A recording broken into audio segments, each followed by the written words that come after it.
नाथ मया करो। शरीर स्वस्थ क्षीण समय सिमरंत नानक राम दामोदरी माधव।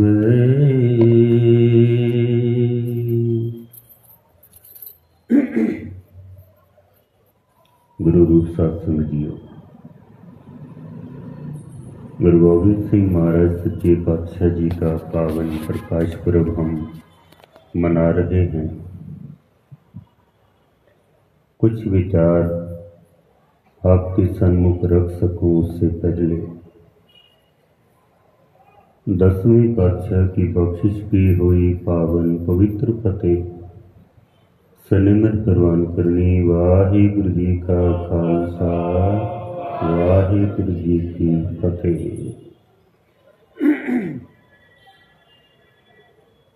भाई साहब भाई गुरदास जी, एक भाई गुरदास जी हुए हैं गुरु अर्जन देव जी के समय में, जिन्होंने गुरु ग्रंथ साहब महाराज की संपादना की है, गुरु ग्रंथ साहब महाराज को लिखने की सेवा की है। वो गुरु अर्जन देव जी के समय में हुए हैं। एक भाई गुरदास जी हुए हैं गुरु गोबिंद सिंह जी के समय में। उनका नाम है भाई गुरदास सिंह। वो भाई गुरदास हैं, ये भाई गुरदास सिंह हैं। भाई गुरदास जी ने 40 बार लिखी है। उनकी वाणी को गुरु ग्रंथ साहब महाराज की कुंजी कहा जाता है, चाबी कहा जाता है। एक बार भाई गुरदास सिंह जी ने लिखी है। उस वार के अंदर गुरु गोबिंद सिंह महाराज की वो सिफत करते हैं, सतगुर के गुण बयान करते हैं। भाई गुरदास जी लिखते हैं कि वह प्रगट्यो पुरख भगवंत रूप गुरु गोविंद सूरा। एक पंक्ति के अंदर भाई गुरदास सिंह जी ने गुरु गोबिंद सिंह महाराज की पूरी व्याख्या कर दी है, एक पंक्ति के अंदर। वह प्रगट्यो, वो प्रकट हुए कौन? पुरख भगवंत रूप गुरु गोविंद सूरा। इतनी बातें एक ही पंक्ति के अंदर कह दी हैं। वह प्रगट्यो, प्रकट हुए हैं, जो हम प्रकट दिवस सतगुरु का मना रहे हैं। पुरख, पुरख कहते हैं पूरा हुआ। जैसे हम मूल मंत्र जब हम पढ़ते हैं, एक ओंकार सतनाम कर्ता पुरख। पुरख के अर्थ है जो हर जगह पर मौजूद हो, हर जगह पे। ऐसा नहीं भी एक जगह पर है और दूसरी जगह पे नहीं है। पुरख का मतलब है जो पूरा हुआ है, जो हर पूरी बसंता सा पुरखा, जो हर पुरी के अंदर, हर जगह के अंदर जो बसता है। आम आदमी हर जगह पे नहीं हो सकता है। फिर जो हम बनाते हैं, मान लो मैंने कोई चीज बनाई है, चीज बनाकर मैं अलग हो जाता हूं, बनाई हुई वस्तु अलग हो जाती है। जैसे कुम्हार एक घड़ा बनाता है, कुम्हार ने घड़ा बनाया, अब कुम्हार अलग है और घड़ा अलग है। कुम्हार को ढूंढना हो तो कुम्हार के घर जाना पड़ेगा, घड़े के अंदर कुम्हार नहीं मिलेगा आपको। वो अलग है, वो अलग है।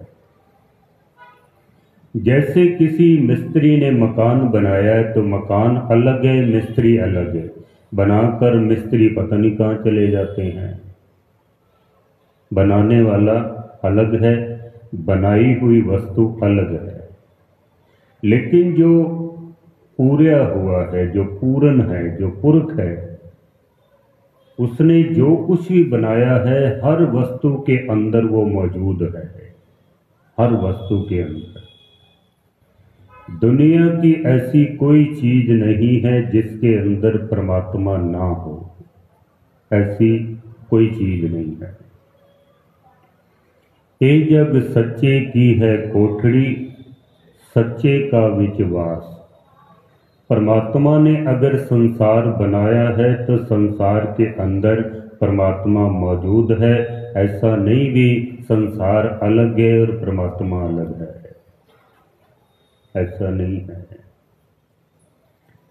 उसने जो कुछ भी बनाया है हर चीज के अंदर वो परमात्मा मौजूद है, हर एक के अंदर। उसको कहते हैं पुरख, पूरा हुआ, जो अपनी कृत के अंदर मौजूद है, हर बनाई हुई चीज के अंदर मौजूद है। भाई गुरदास सिंह जी कहते हैं कि गुरु गोबिंद सिंह पुरख हैं, हर जगह पे मौजूद है। जहां भी कोई याद करता है गुरु गोबिंद सिंह को, वहां मौजूद हैं, वो पहुंच जाते हैं। गुरु गोबिंद सिंह वह प्रगट्यो पुरख भगवंत रूप। गुरु गोबिंद सिंह परमात्मा का रूप है। मैं इस सब्जेक्ट को फिर बाद में आपके सन्मुख रखूंगा।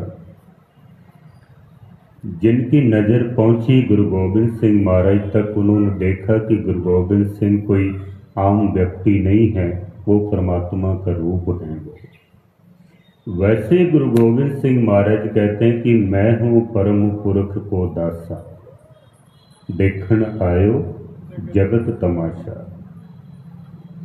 भाई साहब जी कहते हैं कि वह प्रगट्यो पुरख भगवंत रूप, परमात्मा का रूप। कौन?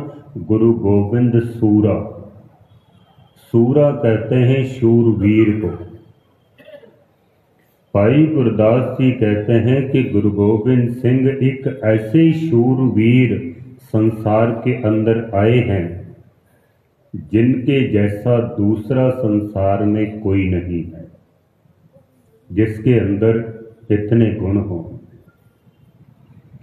शूरवीर किसको कहते हैं?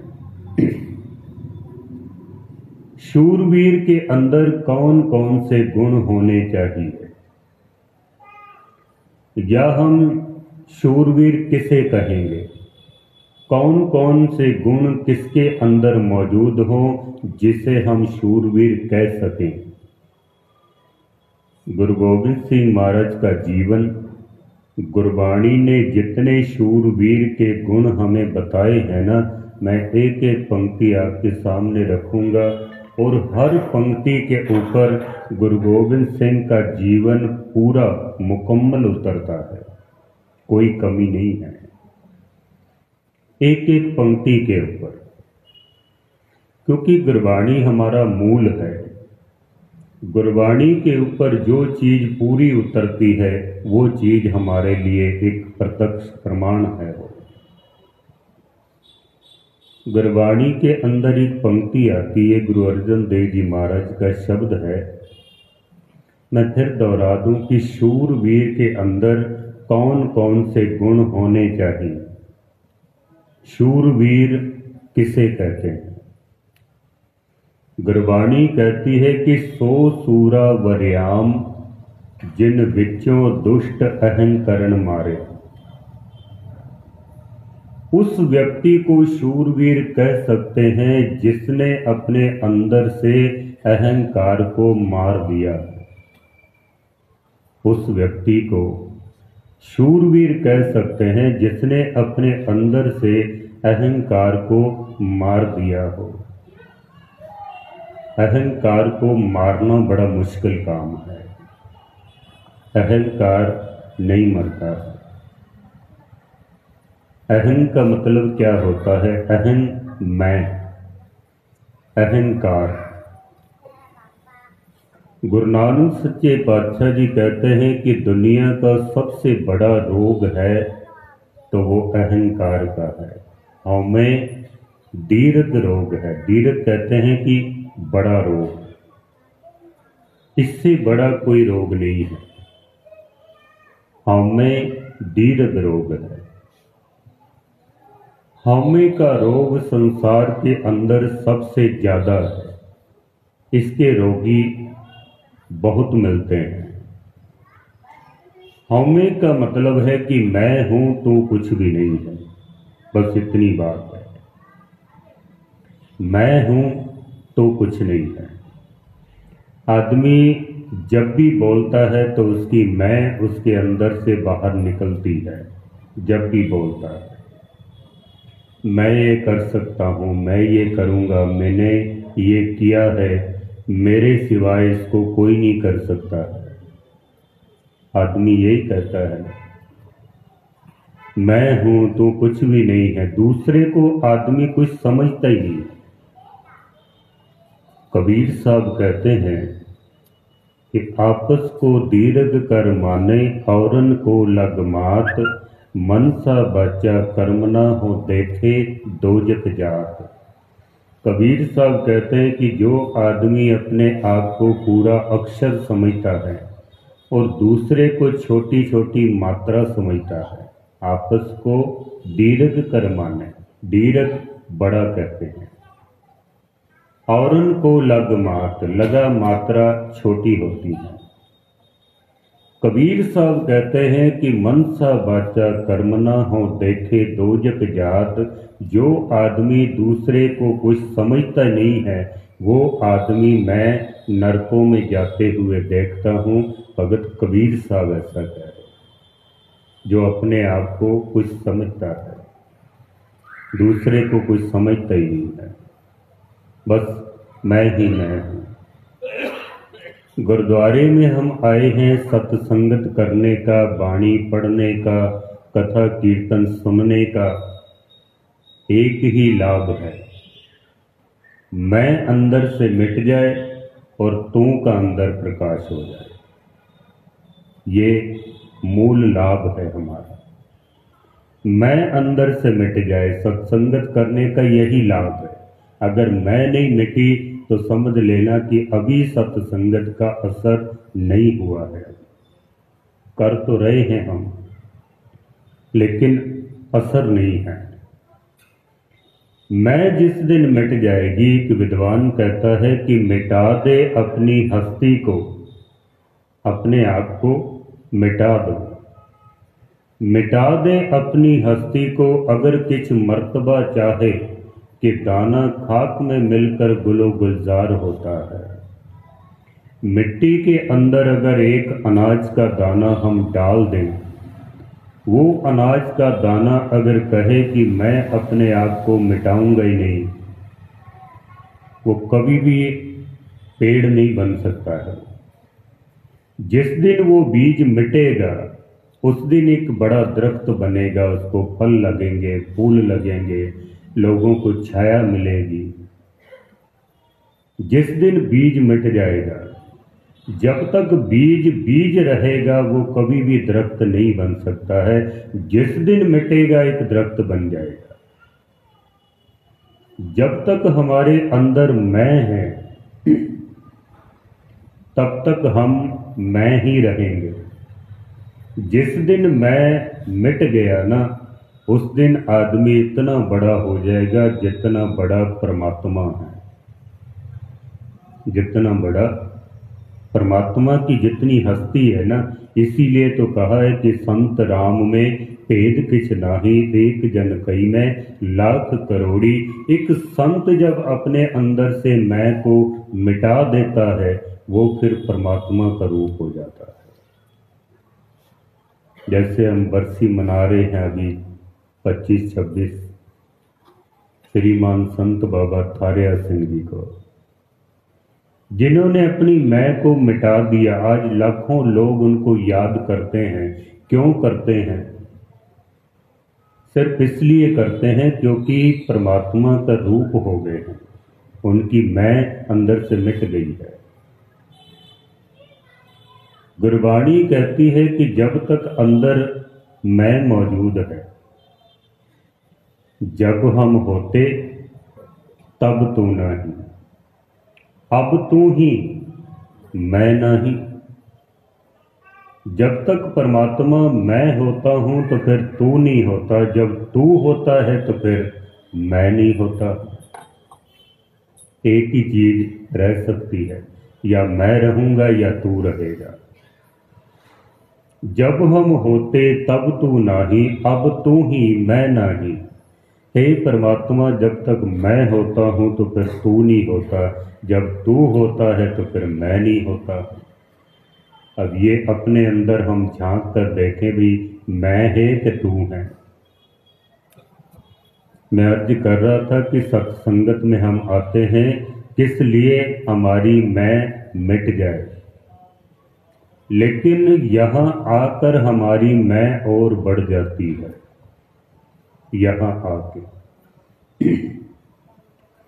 आदमी यहीं आकर कहता है मैंने इतने पाठ किए हैं, मैंने इतना सिमरन किया है, मैं तो 4 बजे ही उठ गया था सुबह, इतनी देर मैंने बंदगी की है, इतना मैंने दान किया है, इतनी मैंने सेवा की है।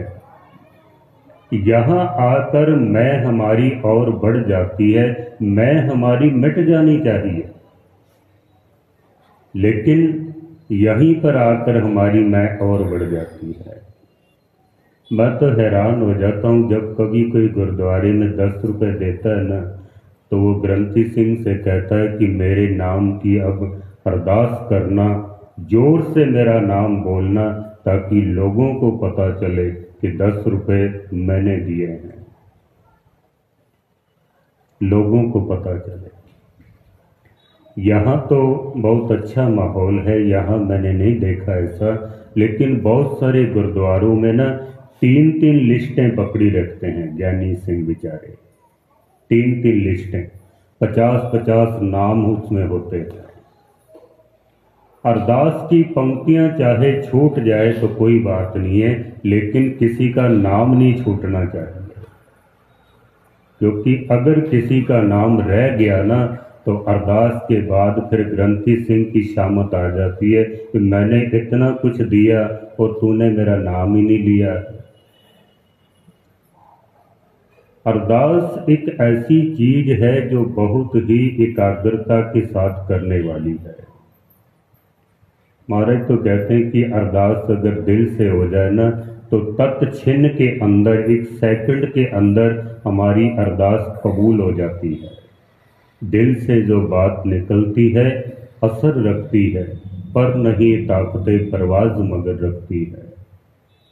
महाराज कहते हैं कि अरदास कर, पर कैसे सारी अपनी चतुराइयाँ, सियाणपा, अपने गुण सब छोड़कर फिर तू अरदास कर, मन जोड़ के एकाग्र चित हो के तेरी अरदास उसी वक्त कबूल हो जाएगी। पर हम तो ग्रंथी सिंह को अरदास करने ही नहीं देते हैं। उसका बेचारे का सारा ध्यान तो उस लिस्ट में होता है कि किसी का नाम रह ना जाए, नहीं तो मेरी नौकरी खतरे में पड़ जाएगी। हम उसको अरदास करने ही नहीं देते हैं, फिर इल्ज़ाम लगा देते हैं गुरु ग्रंथ साहब के ऊपर कि महाराज हमारी अरदास नहीं सुनते हैं, हमने अरदास करने ही नहीं दी है, गुरु तो सुनने के लिए हर वक्त तैयार बैठा हुआ है। पर हमारे अंदर यही होता है कि मैंने इतना दिया है तो मेरा नाम लिखो। किसी ने गोलक की सेवा कराई ना, जो गोलक रखी होती है गुरु ग्रंथ साहब के आगे, उसके ऊपर अपना नाम लिखवा देते हैं सबके सामने। भाई गुरु को तो तू बाद में मत्था टेकना, पहले तो तू मेरा नाम पढ़ दो और इसको मत्था टेक। किसी ने पालकी की सेवा करवाई तो पालकी के ऊपर गुरु ग्रंथ साहब से भी ऊपर अपना नाम लिखवा देते हैं, ये पालकी की सेवा मैंने करवाई है। यहाँ आकर हमारी मैं और बढ़ जाती है। कोई अगर कुछ सेवा करवा देना, किसी ने कमरा बनवाया, उसके बाहर पत्थर लगवा देते हैं, ये कमरा मैंने बनवाया है। किसी ने निशान साहब की सेवा कराई तो वहाँ अपना नाम लिखवा दिया। एक जगह पे तो मैं पढ़ के दंग रह गया, किसी ने एक कमरा बनाया तो उसके बाहर एक पत्थर लगा हुआ था, उसके ऊपर लिखा हुआ था सरदार महेंद्र सिंह सन ऑफ सरदार प्रीतम सिंह। नीचे उसने अपना एड्रेस लिखा हुआ। 1,51,000 रुपये देकर इस कमरे की सेवा गुप्त कराई है। सारा अपना इतिहास लिखा हुआ है और उसके नीचे लिखा हुआ है कि इस कमरे की सेवा गुप्त कराई है। ऐसे गुप्त दानी हमें रोज मिल जाते हैं गुरुद्वारे के अंदर, जो थोड़ा सा दे के और अपना इतिहास ऊपर लिख देते हैं। मस्कीन साहब जी पटना साहब के अंदर शाम के वक्त रहराज साहब का पाठ कर रहे थे, शाम का वक्त था। तो मस्कीन जी ने देखा कि बाहर फर्श के ऊपर कोई बुजुर्ग व्यक्ति कुछ ढूंढ रहा है। तो मस्कीन जी ने सोचा भी शायद इसका कुछ गुम गया, बुजुर्ग आदमी है, दिखाई नहीं देता, अंधेरा है, मैं इसको ढूंढ के देता हूँ। तो मस्कीन जी ने जाके उससे पूछा भी बाबा तेरा क्या गुम गया है, मुझे बताओ तो मैं ढूंढ के देता हूँ तुम्हें। उस बुजुर्ग ने कहा भी मस्कीन गुमा तो कुछ भी नहीं मेरा, फिर क्या ढूंढ रहे हो? पिछले साल में 1100 रुपये दे के गया था और कमेटी वालों ने कहा था कि तेरा नाम लिख देंगे, मैं अपना नाम ढूंढ रहा हूँ, लिखा है कि नहीं लिखा है। मैं अपना नाम ढूंढ रहा हूँ, लिखा कि नहीं लिखा। तो मस्कीन जी ने हाथ जोड़े, कहते हैं बाबा अगर गुरुद्वारे में आकर भी तू अपना ही नाम ढूंढेगा तो परमात्मा का नाम ढूंढने फिर कहाँ जाएगा तू? परमात्मा का नाम कहाँ ढूंढेंगे फिर? लेकिन हम गुरुद्वारे में अपना ही नाम ढूंढने के लिए आते हैं। अपना नाम मैंने दान दिया है, किसी को पता चला कि नहीं चला है। पहले तो वो जुबान से बोल कर लोगों को बताता है, जब उसकी तसल्ली नहीं होता तो फिर वो अक्षरों से लिख कर लोगों को बताता है। भाई मैं बोलूँगा तो 2 मिनट मेरे बोलने का असर रहेगा, लिखा हुआ तो सालों साल तक चलेगा, सालों साल। मस्कीन साहब जी कहा करते थे कि जिस व्यक्ति ने गुरुद्वारे का सफ़ेद मार्बल अपने नाम से काला कर दिया है, उस आदमी का मन कभी सफ़ेद हो ही नहीं सकता है। जिसने गुरुद्वारे का सफ़ेद मार्बल अपने नाम से काला कर दिया है। पर हम यहाँ पर अपने नाम को ढूंढने के लिए आते हैं। कई लोग तो गुरु के दर्शन करने नहीं आते, अपने दर्शन करवाने के लिए आते हैं। वो अपने दर्शन करवाने के लिए गुरुद्वारे में आना हो ना, तो हम ऐसे ऐसे कपड़े पहन के आते हैं भी लोगों का ध्यान मेरे ऊपर होना चाहिए भी ये कौन आया है, लोगों का ध्यान मेरे ऊपर हो। खास करके हमारी माता बहनों को तो गुरुपुरब हो ना, 20 तारीख को गुरुपुरब हो, तो उनको दिसंबर में चिंता हो जाती है कि गुरुपुरब वाले दिन कौन से कपड़े पहन के जाएंगे। वहीं से चिंता शुरू हो जाती है। फिर महंगे से महंगा सूट पहनकर हम गुरुद्वारे में आते हैं, महंगे से महंगा। कारण सिर्फ इतना ही होता है कि गुरु के दर्शन करने नहीं आए हैं, अपने दर्शन करवाने के लिए आए हैं। भी लोगों की नज़र मेरे ऊपर पड़े, भी मैं भी आया, मेरे कपड़ों की चर्चा हो, मेरी चर्चा हो, मेरे नाम की चर्चा हो। किसी जमाने में जब हम गुरु ग्रंथ साहब को मत्था टेकते थे ना, तो हम अपने ये दोनों हाथ गुरु ग्रंथ साहब के चरणों में रख देते थे भी हे सच्चे पातशाह, अगर कोई उल्टी लकीर भी है मेरे हाथ में, तेरे चरणों पे हाथ रखूंगा तो मेरी ये उल्टी लकीरें भी सीधी हो जाएंगी। जैसे रबड़ की मोहर होती है ना, उसके ऊपर अक्षर उल्टे लिखे होते हैं, पर जब वो स्याही लग के कागज के ऊपर लगती है तो वो अक्षर सीधे हो जाते हैं। जब ये हाथ हमारे गुरु ग्रंथ साहब के चरणों पर रखे जाते हैं ना, जितनी भी उल्टी लकीरें हो वो सारी आपकी सीधी हो जाती है। आज हम जब मत्था टेकते हैं गुरु ग्रंथ साहब महाराज को, पहले जब हम मत्था टेकते थे तो दोनों हाथ ऐसे रखते थे। अभी जब आदमी मत्था टेकता है ना, तो एक हाथ तो हमारा जेब पर होता है कि मोबाइल ना गिर जाए हमारा। हर आदमी की यही प्रॉब्लम है। एक हाथ हमारा जेब पर होता है कि मोबाइल ना गिर जाए, दूसरे हाथ से हम कपड़ों को पकड़ के खींच खींच के उसको पूरा करते हैं, कहीं हमारा शरीर नगन ना हो जाए, हमारा शरीर नगन ना हो जाए।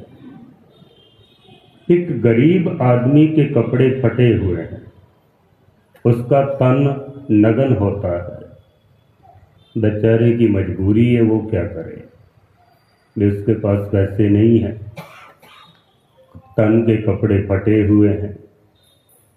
एक गरीब आदमी का तन अगर नगन हो तो उसकी मजबूरी है, पर ऐसा देखा जाता है जितना आदमी के पास धन बढ़ता जाता है उसके कपड़े उतने ही छोटे होते जाते हैं। अब आप इसको अमीर कहोगे या गरीब कहोगे? पहले कोई हमारा कपड़ा फाड़ देता था तो हम उससे लड़ने चले जाते थे।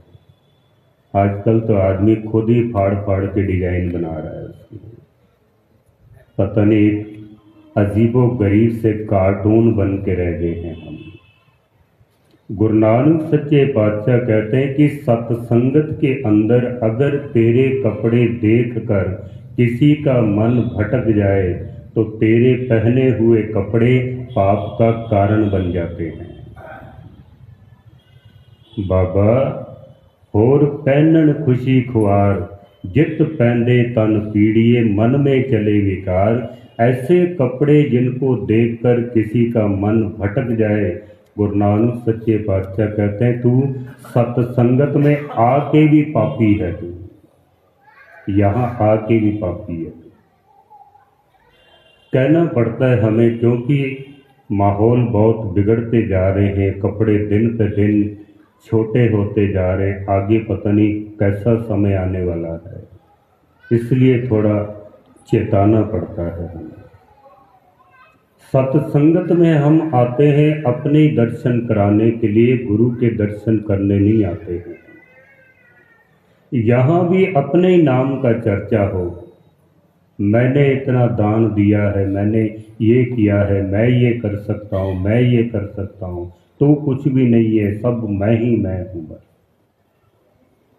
मस्कीन जी को दिल्ली के अंदर एक सज्जन गुरुद्वारा दिखा रहा था, कहता ज्ञानी जी देखो ये लंगर हाल मैंने बनवाया, ये दीवान हाल मैंने बनवाया, पालकी मैंने बनवाई है, फर्श मैंने लगवाया है, लाइटिंग मैंने करवाई है, स्कूल मैंने बनाया है। जितने भी प्रोग्राम चलते हैं अगर मैं ना हूँ तो ये प्रोग्राम भी नहीं चल सकते। जब उसने बहुत ज़्यादा ही मैं किया ना, भाई मैं ना हूँ तो कुछ हो ही नहीं सकता, तो मस्कीन जी किसी से डरते तो है नहीं थे। वो कहा करते थे कि सच कहना अगर बगावत है तो समझो हम भी बागी हैं। सच अगर गुरु की गोद में नहीं बोलेंगे तो फिर सच को कहाँ लेकर जाएंगे हम? अगर गुरु की गोद में नहीं बोलेंगे तो और कहाँ सच बोलेंगे? जब उसने बहुत ज़्यादा ही किया ना, भी मैं ना हूँ तो ये कुछ भी नहीं हो सकता है। मस्कीन जी डरते नहीं थे। मस्कीन जी कहते हैं तू मर के देख, तेरे मरने के बाद भी ये सब कुछ होता रहेगा, तो तू कर रहा है। गुरु ग्रंथ साहब महाराज जी गुरता गद्दी पर बैठे हुए 350 साल हो गए हैं, गुरुद्वारे बन रहे हैं, गुरपुरब बन रहे हैं, तो क्या सब कुछ तू करवा रहा है? अगर तू नहीं होगा तो क्या कुछ भी नहीं होगा? पर आदमी यही कहता है कि अगर मैं ना हूं तो कुछ भी नहीं हो सकता। सत्संगत में आने का यही लाभ है कि मैं हमारी मिट जाए, तू का अंदर प्रकाश हो जाए। कबीर साहब कहते हैं कि मैं मिट गया और तू का अंदर प्रकाश हो गया। कबीर तू तू करता तू हुआ, मुझ में रहा ना हूँ, जब आपा पर का मिट गया, जत देखा तत तू। कबीर साहब कहते हैं कि अब जिधर भी देखता हूँ परमात्मा तू ही तू है बस। क्यों? मैं मिट गया हूँ। मैं हमारी मिट जाए। गुरु नानक सच्चे पातशाह जी कहते हैं कि हौमे दीर्घ रोग है, हौमे का रोग सबसे बड़ा है। लेकिन महाराज कहते हैं कि ये लाइलाज नहीं है, ये दारू पी इस माहे, इसी के अंदर दवा भी छुपी हुई है। जैसे सांप का जहर हमारे लिए मौत है, लेकिन सांप के जहर का इलाज भी सांप का जहर ही है। आज जितनी मेडिसिन बन रही है ना जहर उतारने के लिए, जहर को मारने के लिए, वो सब सांप का जहर, बिच्छू का जहर और दूसरे जानवरों को जहर उसको मारकर उसी से दवाइयाँ बनाई जा रही हैं। अगर सीधा ही सांप का जहर हम खा लें तो मौत है, लेकिन अगर सांप के जहर को साइंटिस्ट तरीके से मार दिया जाए, उसकी दवा बना ली जाए, वही जहर दवा का काम करता है। मैं है तो ये जहर ही है, जहां मैं है वहां परमात्मा नहीं है। ठीक है ना? लेकिन अगर मैं का थोड़ा सा रूप बदल जाए, सिर्फ थोड़ा सा रूप बस, जहां हम गुणों के ऊपर अहंकार करते हैं, मेरा शरीर इतना सुंदर है, मैं इतना पढ़ा लिखा हूँ, मेरे पास इतना धन है, मेरे शरीर में इतनी ताकत है, मेरा इतना बड़ा परिवार है, मेरा इतना बड़ा कारोबार है, जहाँ हम इन गुणों के ऊपर अहंकार करते हैं ना, गुरबाणी कहती है इसको तू छोड़ दे और अपने अवगुणों के ऊपर, कि मैं कितना अवगुण हारा हूँ, अपने अवगुणों को देख। मैं के अंदर गुणों की तलाश मत कर, मैं के अंदर अपने अवगुणों को देख कि मेरे अंदर कितने अवगुण हैं, इसको देखने की कोशिश कर। जब ये मैं का तरीका बदल जाएगा ना, यकीन जानो परमात्मा आपके अंदर होगा और आपकी मैं भी रहेगी। मैं निर्गुण यारे कौ गुण नाही, आपे तरस पियो। अब है तो मैं, ये भी मैं ही है ना। मैं कीता ना जाता हराम खोर, हूँ क्या मुँह देसा दुष्ट क्यों। है तो ये भी मैं ही है ना। गुरु रामदास महाराज सच्चे पातशाह जी कहते हैं कि हर के जन सतगुर सतपुरखा, बिनव करो गुर पास, हम कीरे किरम सतगुर शरणाई, कर दया नाम प्रगास। गुरु रामदास महाराज जैसी महान शख्सियत कह रही है कि हम कीरे किरम, कीड़े थोड़े बड़े होते हैं, किरम बहुत छोटे होते हैं। सतगुरु कहते हैं कि हे परमात्मा, मैं तेरे चरणों का एक छोटा सा किरम हूं मैं। जो हमरी विद होती मेरे सतगुरा, साबित तुम हर जानो आपे, हम रुलते फिरते कोई बात ना पूछता, गुर सतगुर संग कीरे हम थापे। मेरे जैसे कीट को परमात्मा तूने अपने चरणों में रख लिया है, वरना हमारी कोई ताकत नहीं है। अब सतगुरु ऐसी बात कहें और हम यहाँ आकर छोटे छोटे गुणों के ऊपर बहुत अहंकार करते हैं, मेरे जैसा कोई है ही नहीं है।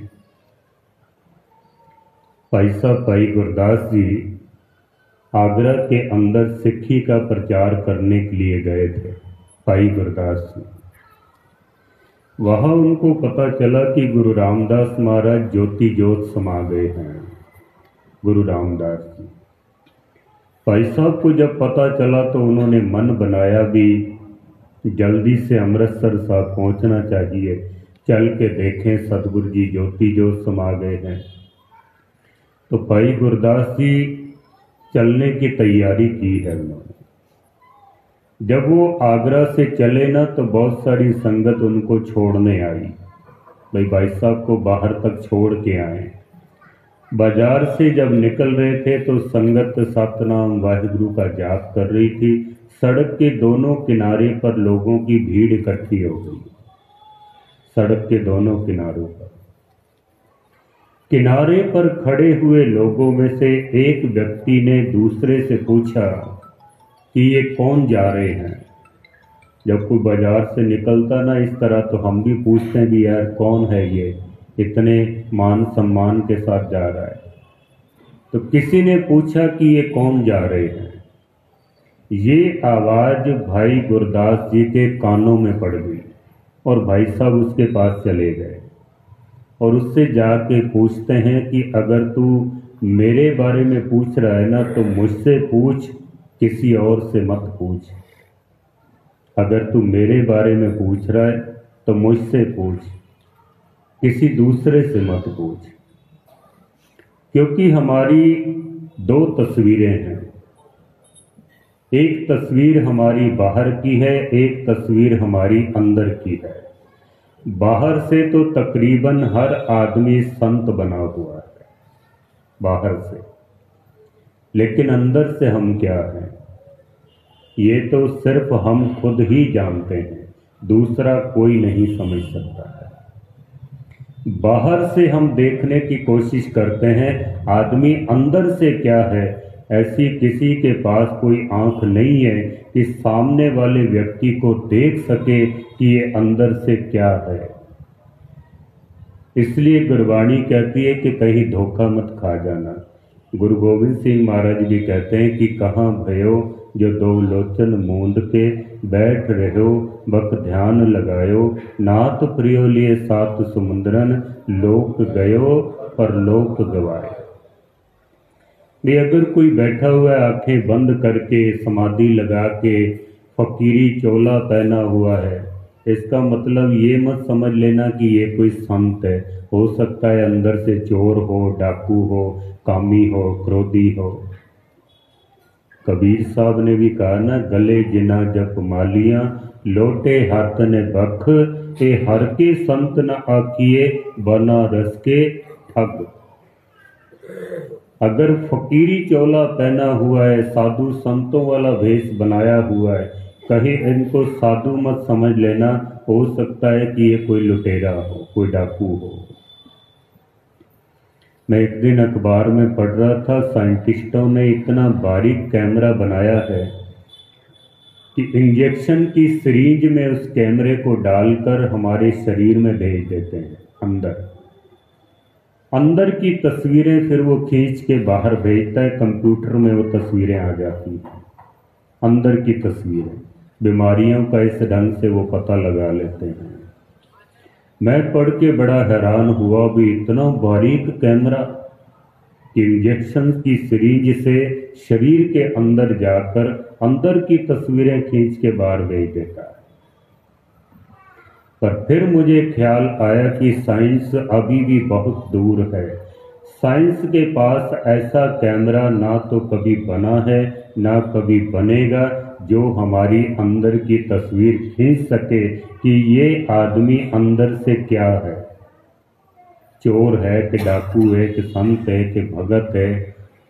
ऐसा कोई कैमरा नहीं है। भक्तों के पास ऐसा कैमरा होता है सिर्फ। भाई गुरदास जी कहते हैं कि अगर मेरे बारे में पूछ रहा है तो मुझसे पूछ, किसी दूसरे से मत पूछ, क्योंकि मेरे बारे में सिर्फ मैं ही जानता हूँ। मैं आपको कथा सुना रहा हूँ, आप सोचते होंगे भी भाई साहब ने बड़े अच्छे कपड़े पहने हुए हैं, अच्छी दस्तार सजाई है, कथा बड़ी कमाल की करते हैं, लेकिन अंदर से मैं क्या हूँ आप अंदाजा भी नहीं लगा सकते हैं। आप अंदर से क्या हैं मैं सोच भी नहीं सकता। यहाँ आके हमारी बुद्धि काम करना बंद कर देती है। भाई साहब कहते हैं मेरे बारे में पूछ रहे तो फिर मुझसे पूछ, कि मैं कौन हूँ। तो उस आदमी ने हाथ जोड़ के पूछा भी भाई साहब बताओ कि आप कौन हैं। अब भाई गुरदास जी, जिनको कहा जाता है कि सिख पंथ के वेद व्यास, जिन्होंने इतनी बाणी लिखी है, गुरु ग्रंथ साहब को लिखने की जिन्होंने सेवा निभाई है, भाई गुरदास कहते हैं कि मैं कौन हूँ। और आप बड़े ध्यान से सुनना, जब भी कभी अहंकार आए ना तो भाई साहब की इन पंक्तियों को जरूर याद करना।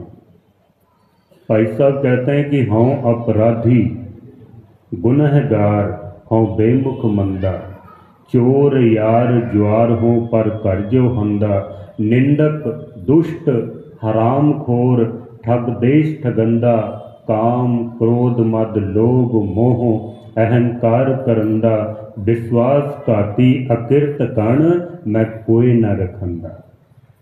भाई साहब कहते हैं कि मेरे जैसा तो कोई अकिरत गण ही नहीं है। कितने अवगुण मेरे अंदर मौजूद हैं, अब मैं एक एक की व्याख्या नहीं कर सकता, समा बहुत हो रहा है। उस व्यक्ति ने पूछा कि अगर आपके अंदर इतने अवगुण हैं तो फिर आपका इतना सम्मान क्यों हो रहा है।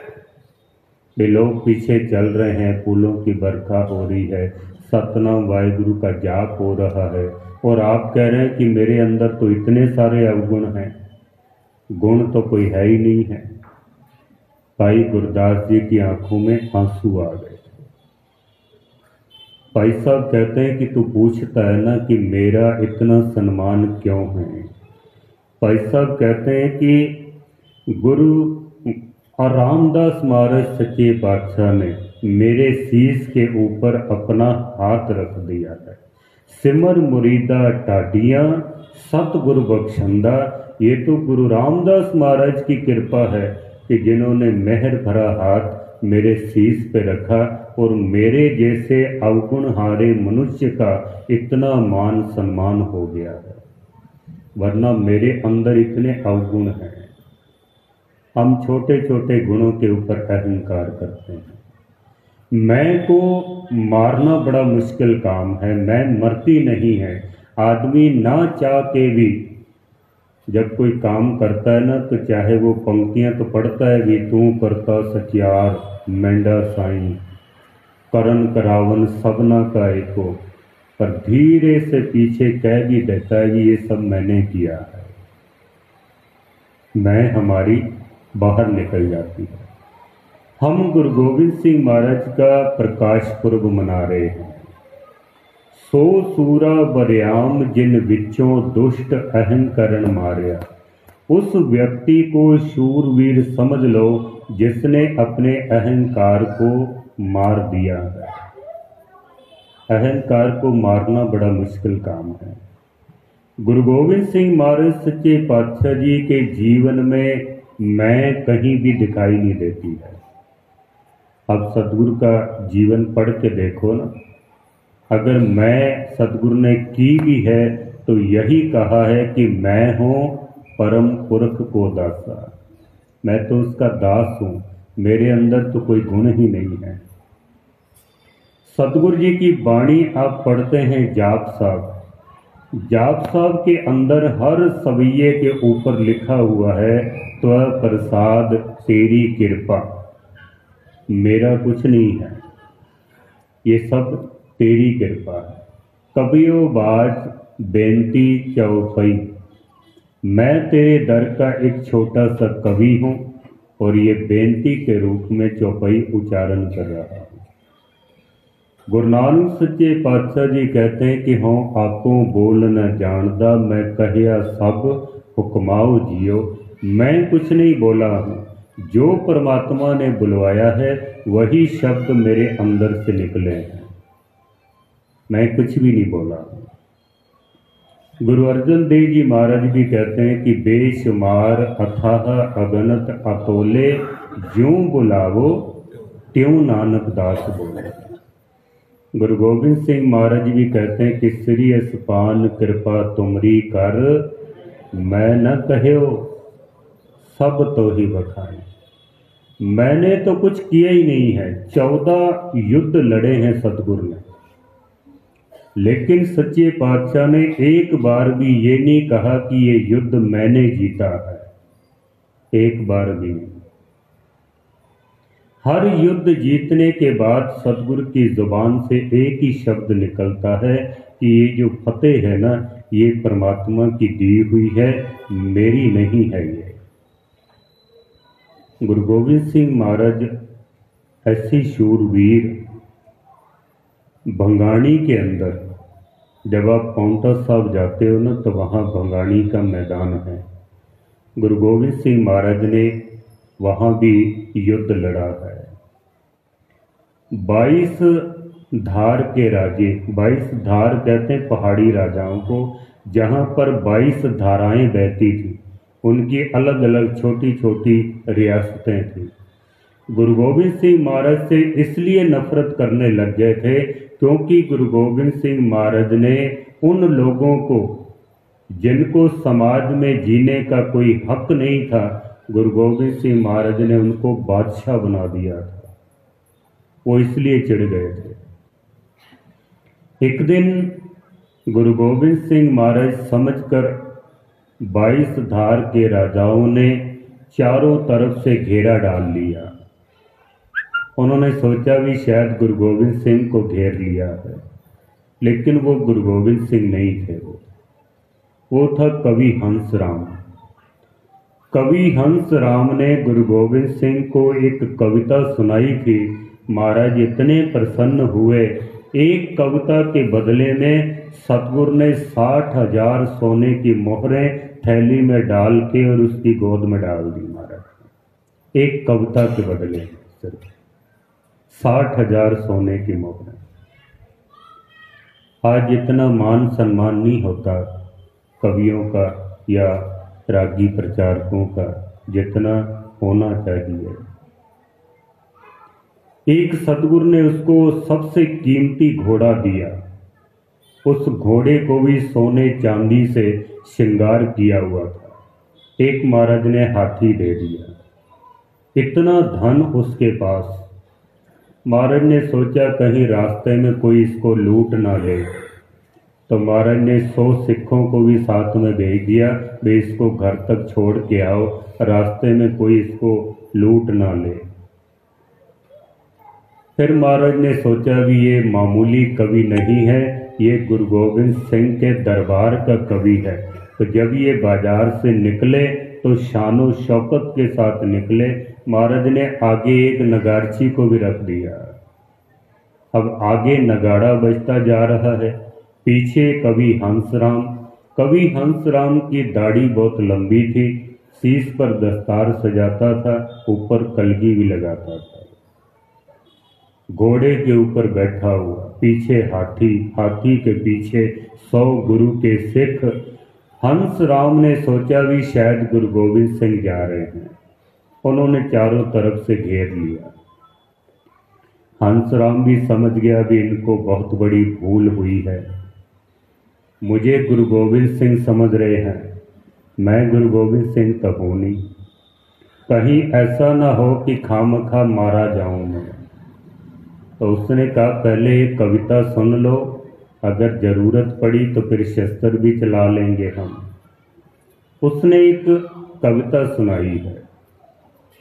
वो कहता है धुंदुबी धुकारे बाजे मानो जलदर घाजे, गर्जत निशान ओ बेभान छिपो जात है। हाथिन के हल्का हजारन गने के है, जटट जवाहर जो जगमग गात है। कोर साजे जोर कर नालन को शोर सुने, संकट सुरेश ओ नरेश बिल खात है। हंस राम कह बिराजो जिन पाजो, गुरु गोविंद के मांगे कविराज चले जात हैं। कहता है कि मैं गुरु गोविंद सिंह नहीं हूँ, मैं गुरु गोविंद सिंह के दर का एक मंगता हूँ मैं। तो जो हरिचंद हंडूरा था ना, पहाड़ी राजा, वो देख के कहता है भी ये मंगतों के हाल हैं। ये इतना कीमती इसके पास घोड़ा है, आगे नगारा बजता हुआ जा रहा है, सोने की मोहरों से भरी हुई थैली इसके पास है, पीछे इतना कीमती हाथी है, उसके पीछे 100 सिख हैं। ये अगर मंगतों के हाल हैं तो फिर गुरु के क्या हाल होंगे फिर?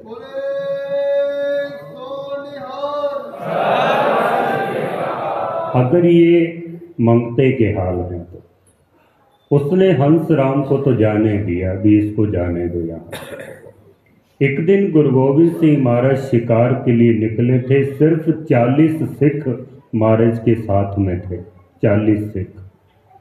और हंस राम ने सतगुरु को घेर लिया। जब सतगुरु के सामने आया ना, तो हंस राम हरिचंद हंडूरा जो पहाड़ी राजा था, गुरु गोविंद सिंह महाराज से कहता है कि अब आप कहीं जा तो सकते नहीं हैं, क्योंकि हमारी सेना ने चारों तरफ से घेर लिया है। 80,000 की हमारी सेना है, सिख आपके बहुत कम हैं, अब आप कहीं जा नहीं सकते हैं। पहले हम दोनों आपस में तीरंदाजी करें, क्योंकि इसको अपनी तीरंदाजी के ऊपर बड़ा मान था, बड़ा अहंकार था इसको, कि मेरे जैसा कोई तीरंदाज हो ही नहीं सकता है। गुरु गोविंद सिंह महाराज से कहता है कि पहले हम दोनों आपस में तीरंदाजी करें, अगर जरूरत पड़ी तो फिर बाकी सेना बाद में लड़ेगी, फिर पहले हम आपस में निपट लें। गुरु गोविंद सिंह महाराज कहते हैं जैसी तेरी मर्जी है। हरिचंद कहता है भी ठीक है, पहले आप वार करो और मैं बचाता हूं। गुरु गोविंद सिंह महाराज कहते हैं कि हरिचंद, पहले हम गुरु नानक की गद्दी के वारिस हैं, हम पहले हम संत हैं, सिपाही बाद में हैं। और किसी संत का काम ही नहीं है कि किसी के ऊपर पहला वार करे। कोई संत किसी के ऊपर पहले वार नहीं करता। पहला वार तू कर। महाराज कहते हैं कि हम बचाएंगे, पहला वार तू कर ले। हरिचंद हंडूरा अंदर से बड़ा खुश हुआ, भाई ठीक है, ये संत तो हो सकते हैं लेकिन राजनीतिक नहीं हो सकते ये, क्योंकि राजनीतिक व्यक्ति कभी किसी को पहला मौका देता ही नहीं है। वो तो इंतजार कर रहा है कि कब मुझे मौका मिले और अगले आदमी को ख़त्म कर दिया जाए। भाई भाई को मौका नहीं देता है तो राजनीतिक कहाँ से देंगे किसी को मौका? आजकल तो भाई भाई को मौका नहीं देता। ये संत तो हो सकते हैं लेकिन राजनीतिक नहीं है। हरिचंद सोचता है भी पहला मौका मिला है और ये आखिरी मौका ही है, क्योंकि इसके बाद गुरु गोविंद सिंह का काम तमाम कर दूंगा मैं एक ही तीर के साथ। पर फिर सोचता है कि सतगुरु का जो घोड़ा है ना, ये घोड़ा बड़ा ताकतवर है, ये अपने मालिक को लेकर बड़े बड़े पहाड़ों को पार करके और अपने मालिक की जान बचा लेता है। बड़े बड़े नाले के ऊपर से कूद कर उनको पार करके अपने मालिक को दुश्मनों की पकड़ से दूर ले जाता है। मन में सोचता है कि क्यों ना पहले इस घोड़े को खत्म किया जाए। उसने तीर निकाला जोड़ के कमान के साथ और पहले सतगुरु के घोड़े का निशाना बनाया, जो सतगुरु का घोड़ा था। महाराज सच्चे पातशाह जी लिखते हैं कि हरिचंद कोपे कमाणम संभारं प्रथम बाजियं ताण बाणं प्रहारं। बाजी कहते हैं घोड़े को। पहला तीर उसने मारा सतगुरु के घोड़े को, पर महाराज कहते हैं कि घोड़े ने अपना थोड़ा सा सिर हिला दिया और वो जो तीर था ना, घोड़े के कान को छूकर और निकल गया, घोड़ा बच गया। हरिचंद बड़ा हैरान हुआ, भी पहला मौका मिला था ये तो खाली चला गया है, अब तो गुरुदेव वार करेंगे। इसने बहुत धीमी सी आवाज से गुरु गोविंद सिंह महाराज को कहा, भी अब आप वार करो और मैं बचाता हूँ, अब आप वार कीजिए मैं बचाता हूँ। गुरु गोविंद सिंह महाराज कहते नहीं, अभी भी हम परमात्मा की मस्ती में मस्त हैं, दूसरा वार भी तू ही कर ले। जब इतिहासकार इस घटना को पढ़ते हैं ना, तो वह हैरान हो जाते हैं कि किसी जानी दुश्मन को मैदाने जंग के अंदर अगर किसी ने दूसरा मौका दिया है तो वो केवल गुरु गोविंद सिंह हैं और कोई नहीं है, सिर्फ गुरु गोविंद सिंह। महाराज कहते हैं दूसरा वार भी तू ही कर ले। हरिचंद सोचता है भी एक तीर मेरा खता चला गया, खाली चला गया, तो क्या दूसरा तीर भी खाली चला जाएगा? ऐसा तो हो नहीं सकता। एक बार गलती हो गई है, दोबारा तो नहीं ना होगी। इस बार उसने द्वितीय ताप के तीर मौको चलायो, रख्यो दय में कान छुएके सिधायो।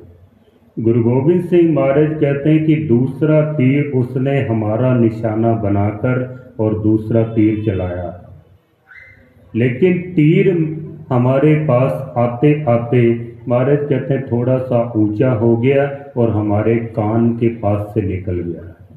सदगुरु कहते हैं हम बच गए। इस बार तो हरिचंद हंडूरा बहुत हैरान हुआ, ये तो दूसरा मौका मिला था वो भी खाली चला गया।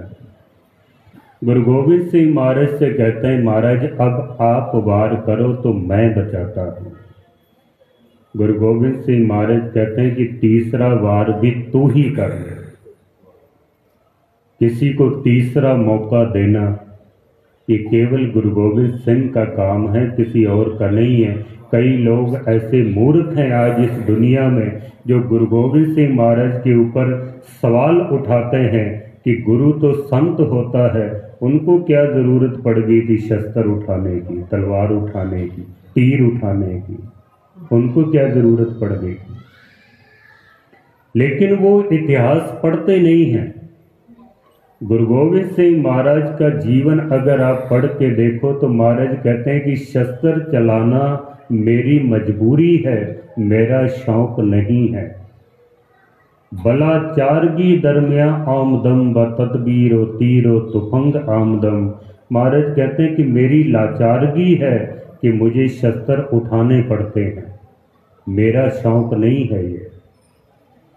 तो लोगों ने पूछ लिया भी आपकी क्या मजबूरी है? महाराज कहते हैं कि जब कोई जालिम इंसान अपने हाथों से या अपने कदमों से किसी गरीब को चोट पहुंचाए, किसी गरीब को मारे, उसको कुचल दे, तो महाराज कहते हैं मैं दोनों हाथ जोड़ के उससे विनती करूंगा कि तू अपने हाथों को रोक। अगर वो अपने हाथों को रोक ले तो महाराज कहते हैं ठीक है। अगर वो अपने हाथों को नहीं रोकता है तो गुरु गोविंद सिंह महाराज कहते हैं चुकारज हमा हीलते दरगुजस्त हलालस्त बुरदम व शमशीर दस्त। अगर कोई जालिम इंसान अपने हाथों को ना रोके तो गुरु गोविंद सिंह महाराज कहते हैं फिर तलवार उठा के उसके हाथ काट देना। गुरु गोविंद सिंह अपना धर्म समझता है। मेरी मजबूरी है शस्त्र उठाना। लोग मेरे ऊपर हमले पे हमला करते हैं। महाराज कहते हैं फिर जब मैं मजबूर हो जाता हूँ ना तो फिर मुझे शस्त्र उठाना पड़ता है। लेकिन आज मूर्ख लोग बिना इतिहास पढ़े गुरु गोविंद सिंह के जीवन पर उंगली उठाते हैं कि सतगुरु ने शस्त्र क्यों सजाए हैं, शस्त्र क्यों उठाए हैं, जंग क्यों लड़े हैं। मैं तो हैरान हूँ। गुरु गोविंद सिंह महाराज का प्रकाश पुरब आप सिंधी संगत में माफ़ी मांग लेता हूँ, गुरु नानक साहब का गुरुपुरब ज़्यादा मनाते हैं, गुरु गोविंद सिंह का नहीं मनाते हैं। एक सिंधी सज्जन ने तो मुझसे कह ही दिया था, क्योंकि मैंने पूछा था उससे कि तुम गुरु नानक साहब का गुरुपुरब तो बड़े चाव से मनाते हो, गुरु गोविंद सिंह का गुरुपुरब क्यों नहीं मनाते हो? मुझसे कहता है कि गुरु नानक आयो खुशियाँ ले आयो, गुरु गोविंद आयो पंगो पायो। गुरु गोविंद सिंह ने आके संसार में पंगे बहुत लिए हैं, जंग बहुत लड़े। हम तो गुरु नानक के सिख हैं बस। अगर गुरु गोविंद सिंह महाराज शस्त्र ना उठाते तो पता इस देश का क्या हाल होता। कवि संतोष सिंह ने लिखा है कि छाए जाति एकता अनेकता बिलाए जाति होवत कुचीलता कतेब और कुरान की पाप ही परपक जाते धर्म दशक जाते वरन गरत जाते सहत विधान की देवी देव देहुरे संतोष सिंह दूर होते रीत मिट जाती कथा वेद और पुराण की श्री गुरु गोविंद सिंह पावन परम सूर मूर्त न होती जो पे करुणा निदान की। अगर गुरु गोविंद सिंह महाराज जैसी महान शूरवीर आत्मा ना होती तो कवि संतोष सिंह कहते हैं आज जो मंदिरों के ऊपर सोने के कलश झूल रहे हैं, जो झंडे झूल रहे हैं, जो मंदिरों के अंदर आज रामायण और गीता की कथा हो रही है, ये कथा आज नहीं होनी चाहिए। छाए जाती एकता, एक ही धर्म रह जाता बस। किसी विद्वान की पंक्तियां, मुझे उसका नाम तो नहीं मिला, पर मैं जब भी पढ़ता हूँ ना तो उसके चरणों में नमस्कार जरूर करता हूँ। वो कहता है कि अगर जन्म ना लेते गुरु गोविंद सिंह, अगर जन्म ना लेते गुरु गोविंद सिंह, हिंदू हिंदी ना हिंदुस्तान होता। तीन बातें कही हैं। अगर जन्म ना लेते गुरु गोविंद सिंह, हिंदू हिंदी ना हिंदुस्तान होता। मंदिर शिवाला कोई नजर ना आता, हर शख्स आज मुसलमान होता, हर आदमी आज मुसलमान होता। अगर गुरु गोविंद सिंह महाराज ना होते तो, अगर सतगुरु जी ना होते तो छाए जाती एकता, एक ही धर्म रह जाता है। पर गुरु गोविंद सिंह साहब के साथ इंसाफ नहीं किया गया है। अल्लाह यार था जोगी कहता है कि इंसाफ करे जी में जमाना तो यकीन है, कह दे गुरु गोविंद का सानी ही नहीं है। गुरु गोविंद सिंह का कोई मुकाबला नहीं कर सकता है।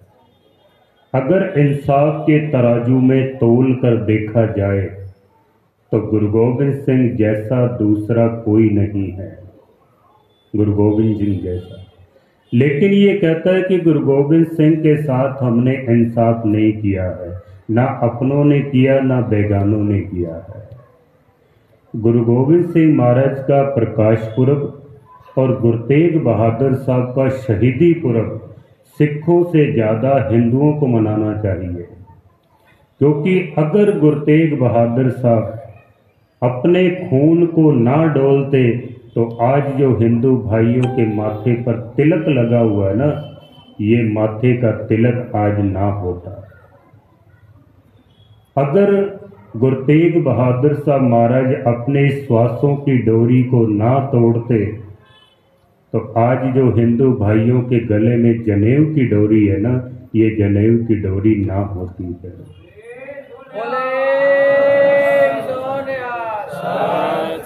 हमारी माताओं बहनों के मांग में जो सिंदूर है, अगर माता गुजर कौर जी अपनी मांग का सिंदूर गुरु तेग बहादुर साहब बलिदान ना करते तो आज हिंदू माता बहनों की मांग में ये सिंदूर ना होता।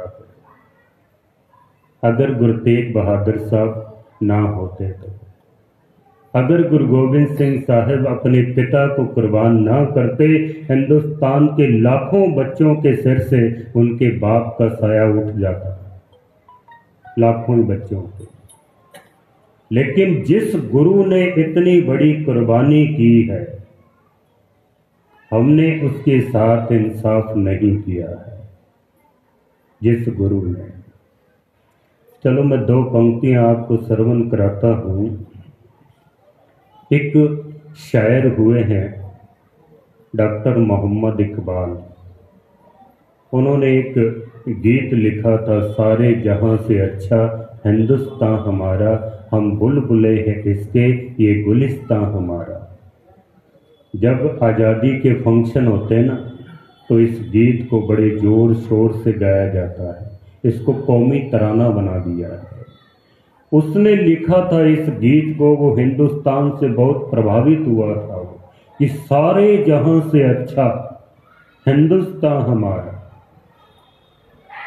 लेकिन हिंदुस्तान के लोगों ने उसको इतना परेशान किया, उसको इतना तंग किया, जिसने लिखा था कि सारे जहां से अच्छा हिंदुस्तान हमारा, उसी व्यक्ति ने रोते हुए फिर दो पंक्तियां लिखी।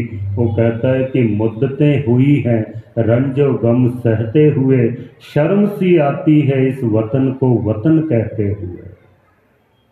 जिसने लिखा था ना कि सारे जहां से अच्छा हिंदुस्तान हमारा, उसी को कहना पड़ा कि शर्म सी आती है इस वतन को वतन कहते हुए। देखो, मुझे गलत मत समझना, ये उस कवि की पंक्तियां हैं। क्योंकि हिंदुस्तान के लोगों ने गुरु गोविंद सिंह के साथ इंसाफ नहीं किया है। गुरु नानक सच्चे पातशाह ने आज़ादी की पहली आवाज़ उठाई थी। बाबर के दरबार में जाकर सच्चे पातशाह ने बाबर से कहा था, बाबर तू बाबर नहीं है, तू जाबर है। किसी बादशाह के मुंह पे जाके कहना कि तू जाबर है, ये हिम्मत केवल गुरु नानक सच्चे पातशाह की है। आज़ादी की पहली आवाज़ गुरु नानक के घर से बुलंद हुई थी। लेकिन आज जब आज़ादी के फंक्शन मनाए जाते हैं, तो जिस गुरु ने अपना सर्वंस कुर्बान कर दिया, बुल्ले शाह जी कहते हैं कि ना कहूँ अब की, ना कहूँ तब की, बात कहूँ मैं जब की, अगर ना होते गुरु गोविंद सिंह तो सुन्नत होती सबकी। जिसने अपना सर्वंस कुर्बान कर दिया इस देश के लिए, इस देश की संस्कृति के लिए, उन लोगों ने उस गुरु का नाम तक नहीं लिया है। कभी देखा आपने 26 जनवरी या 15 अगस्त पर गुरु गोविंद सिंह का, गुरु गोविंद सिंह के बच्चों का या गुरु तेग बहादुर साहब का कहीं जिक्र भी किया जाता है? कभी देखा आपने? इंसाफ नहीं किया हमने। पाकिस्तान के अंदर ना एक इलाका है जिसका नाम है पाड़ा चिनार। बड़ा खूबसूरत इलाका है। वहाँ से काफ़ी लोग हिंदुस्तान में आए हैं। मस्कीन जी भी उसी इलाके से आए हैं। पाड़ा चिनार का इलाका पहाड़ी इलाका था, बड़ा खूबसूरत इलाका था। एक वहाँ छोटा सा तालाब भी था। उस तालाब पर एक आदमी अपने बच्चे को स्नान करवा रहा था। स्नान कराते कराते उस बच्चे का पैर फिसल गया और वो पानी में डूबने लगा। वहीं पर एक फॉरेनर आया हुआ था, अंग्रेज, वो तस्वीरें खींच रहा था। उसने देखा भी बच्चा पानी में डूब रहा है, तो उसने अपने कपड़ों की परवाह नहीं की, अपने कैमरे की भी परवाह नहीं की, और एकदम उसने कूद कर और उस बच्चे की जान बचा ली। उसने बाहर निकाल लाया।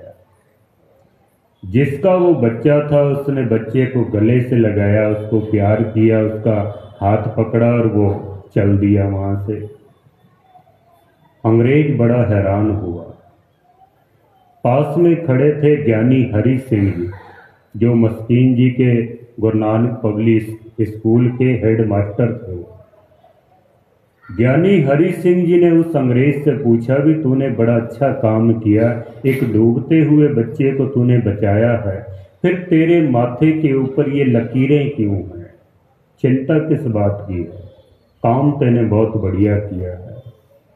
वो अंग्रेज कहता है कि हमारे देश में अगर कोई हमारा रुमाल भी उठा के पकड़ा देना तो हम उसको थैंक यू बोलते हैं, धन्यवाद, तूने रुमाल उठा के मुझे पकड़ाया है।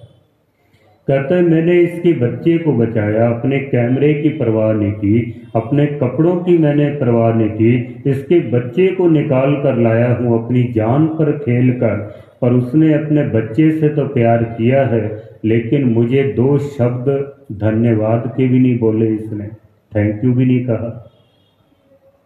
ज्ञानी हरि सिंह जी हंसने लग गए। तो अंग्रेज ने पूछा भी, आप हंसते क्यों हो?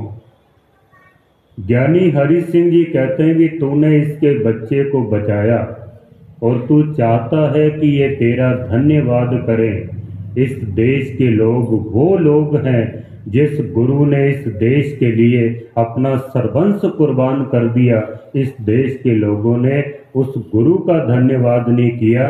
तेरा धन्यवाद क्या खाक करेंगे ये लोग, जिसने अपना सर्वंस कुर्बान कर दिया है। उस गुरु का इन लोगों ने कभी धन्यवाद नहीं किया।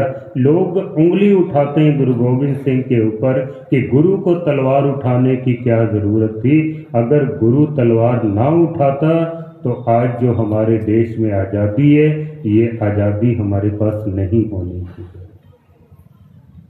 छह जाति एकता, एक ही धर्म रह जाता। बार बार लोगों ने गुरु गोविंद सिंह के ऊपर अटैक किया है, हमला किया है, तब जाकर कहीं गुरु गोविंद सिंह शस्त्र उठाते हैं। तीसरा तीर हरिचंद हंडूरे ने निकाला और मन में सोचता है कि दो तीर खाली चले गए हैं। हवा का कुछ रुख ऐसा है कि तीर पास में जाते जाते ऊंचा हो जाता है। तो उसने गुरु गोविंद सिंह के कमर कस्से का निशाना बनाया है। जो सतगुरु जी एक चमड़े की पेटी पहनते थे, उसके ऊपर एक रेशमी कपड़ा सतगुरु जी बांधते थे। उसने एक कमर कस्से का निशाना बनाया, सतगुरु की कमर का निशाना बनाया। वे पास में जाते जाते अगर तीर ऊंचा भी हो गया तो सतगुरु के सीने में लगेगा, खाली नहीं जाएगा तीर। गुरु गोविंद सिंह महाराज कहते हैं कि इस बार तृतीय तीर मार्यो सुपेटी मझारम विद्यं चिलकतंग द्वाल पार्यं प्रहारम। सतगुरु कहते हैं कि तीसरा तीर उसने मारा हमारी पेटी में, कमर कस्से में, लेकिन इस बार तीर निशाने पर लगा। जहां उसने निशाना लगाया था वहीं आकर लगा। तीर रेशमी कपड़े को फाड़कर, चमड़े की पेटी को चीरकर, तीर की नोक गुरु गोविंद सिंह महाराज के शरीर तक पहुंच गई है। और महाराज लिखते हैं कि चुभी चुंच चरमंग कछु घाय न आयो। थोड़ी सी तीर की नोक महाराज कहते हैं मेरे शरीर के साथ लगी और थोड़ा सा खून बाहर निकला है। तीर लगा और थोड़ा सा खून निकला है। 3 हमले किए हैं हरिचंद हंडूरे ने। तीसरा तीर जब सतगुरु के शरीर पे लगता है तब महाराज कहते हैं कि जबे बाण लाग्यो तबे रोस जागियो। वरना सतगुरु को कभी क्रोध नहीं आया। जब सच्चे पातशाह जी को बाण लगता है तो महाराज कहते हैं जबे बाण लाग्यो तबे रोस जागियो। महाराज ने एक तीर निकाल के जोड़ के कमान के साथ और हरिचंद हंडूरे से कहा कि हरिचंद, अब अगर तू परमात्मा का वास्ता भी देगा तो हमारा ये तीर अब रुकेगा नहीं। तो 3 बार कर चुका है। और महाराज ने एक ही तीर से हरिचंद मारे सुजोधा लतारे। एक ही तीर जाकर हरिचंद को ऐसा लगा कि घोड़े से वो नीचे आ गया है। एक ही तीर में उसकी जितनी भी सेना थी ना, वो सारी भाग गई। भाई राजा ही खत्म हो गया तो अब लड़ेगा कौन? बिना राजा के कभी सेना नहीं लड़ा करती है। 80,000 की सेना के अंदर गुरु गोविंद सिंह महाराज की जीत होती है। गुरु गोविंद सिंह महाराज दोनों हाथ जोड़कर सुरत जोड़ के निरंकार से और महाराज कहते हैं कि भई जीत मेरी कृपा काल केरी। हे निरंकार, ये जो 80,000 की सेना में मेरी जीत हुई है, हे निरंकार, ये मेरी जीत नहीं है, ये तेरी जीत है।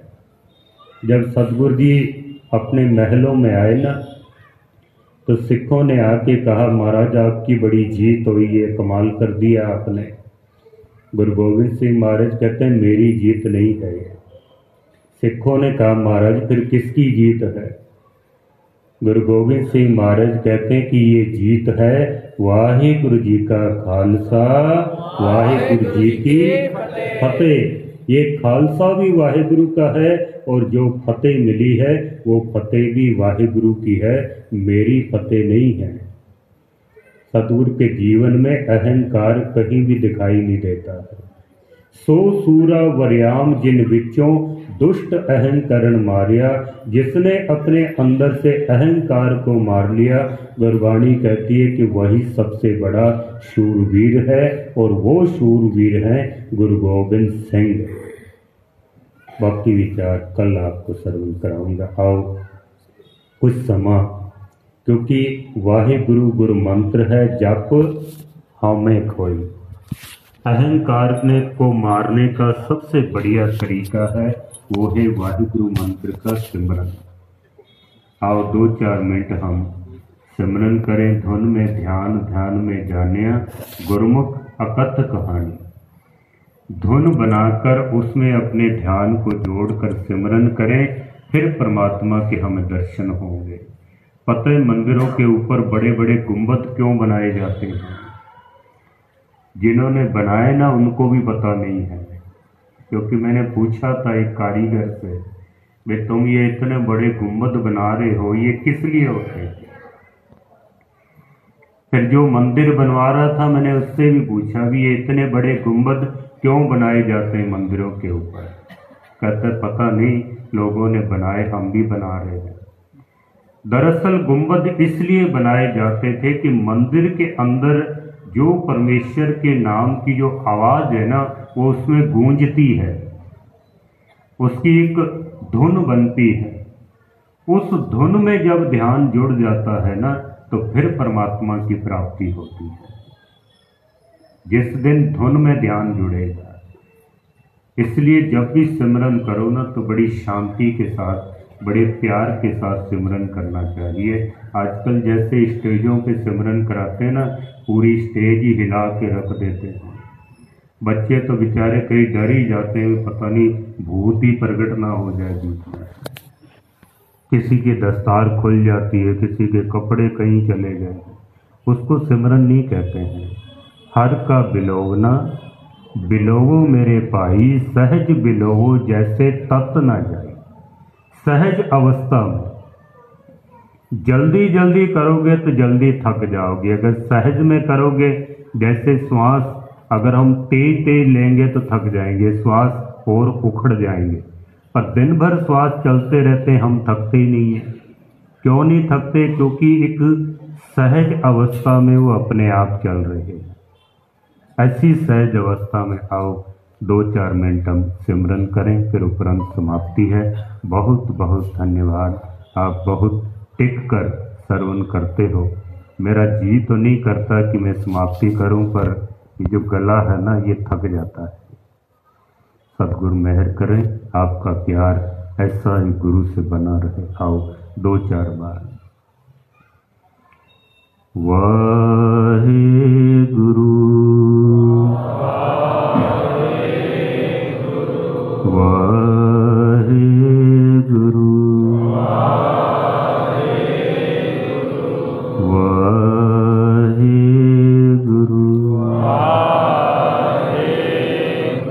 वाहे गुरु वाहे गुरु वाहे गुरु वाहे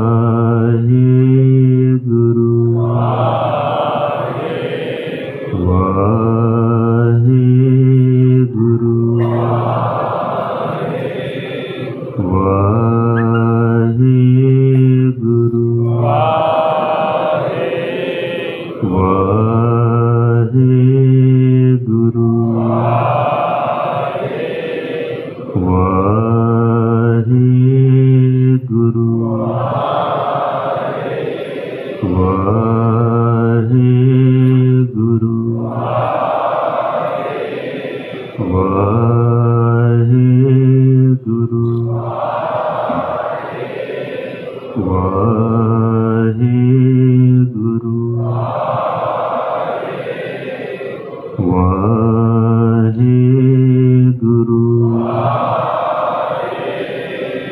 वाहे गुरु वाहे गुरु वाहे गुरु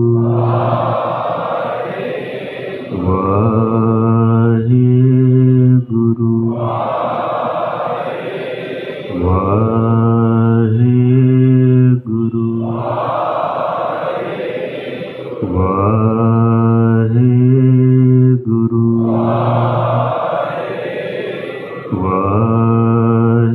वाहेगुरु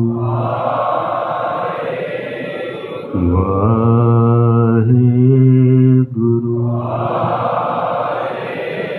वाहेगुरु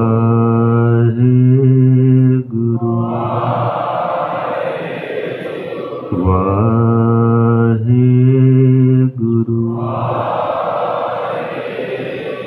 वाहेगुरु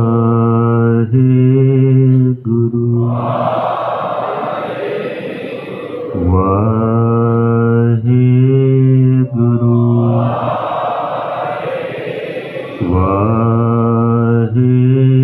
वाहेगुरु।